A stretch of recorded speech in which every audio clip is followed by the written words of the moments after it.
faites bien de rester scotché sur Reflet d'Afrique Télévision. Bienvenue.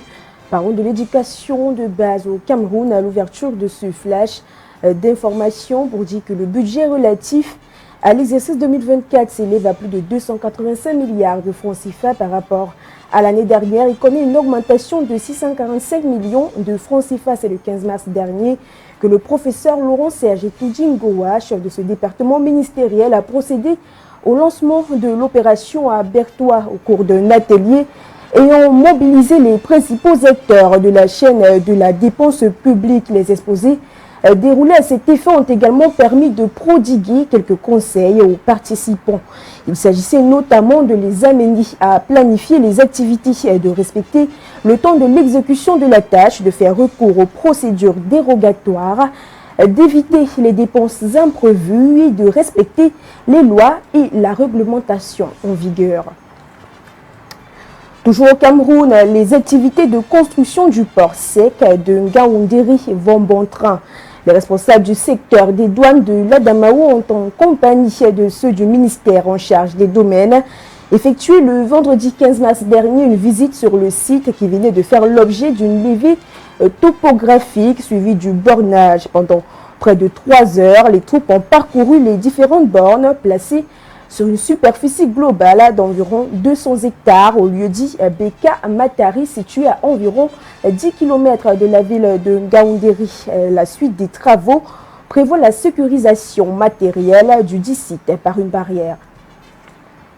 Parlons à présent de climatologie dans cette édition du Flash. Selon le bulletin des prévisions et d'alertes émis par l'Observatoire national sur les changements climatiques, des perturbations sont annoncées en raison de l'augmentation de la température moyenne de la surface de l'océan Atlantique. À cet effet, Célestine Ketia-Cortès, ministre de l'Habitat et du Développement urbain, a révélé dans un communiqué un risque de multiplication des îlots de chaleur dans les zones fortement urbanisées, ce qui pourrait entraîner des déshydratations, des hémorragies nasales, des fortes pluies, des orages, des grêles dans certaines zones forestières. Elle a également invité les mairies à sensibiliser les populations sur ces risques et à renforcer les mesures de construction conformément à la réglementation en vigueur.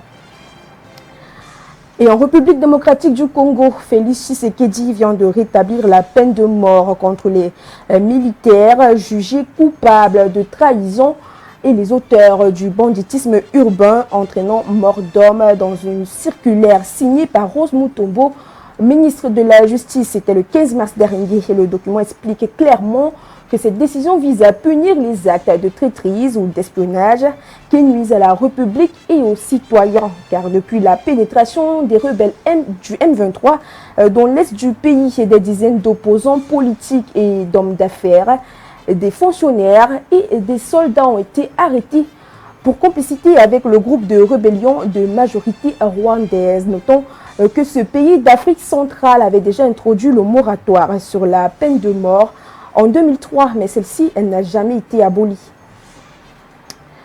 Et en Gambie, une loi contre l'excision est au cœur des tractations. Le 18 mars 2024, les députés gambiens ont examiné à l'Assemblée nationale une loi visant à abroger l'interdiction de l'excision dans le pays. Une décision tant attendue du peuple gambien qui a malheureusement été reportée au Parlement pour un réexamen approfondi de la question. Notons que ce pays d'Afrique de l'Ouest compte l'un des plus grands nombres de victimes d'excision en Afrique, soit près de 5 millions de femmes excisées. La procédure également appelée mutilation génitale féminine comprend l'ablation partielle ou totale des organes génitaux externes de la femme, pouvant causer une infection des voies urinaires, des problèmes de menstrues, une diminution de la satisfaction sexuelle, des douleurs et des complications à l'accouchement. Mesdames, Messieurs, c'est ici que s'achève cette édition du Flash d'information. On se donne rendez-vous demain, mais en attendant, restez scotchés pour la suite de vos programmes sur Reflet d'Afrique Télévision.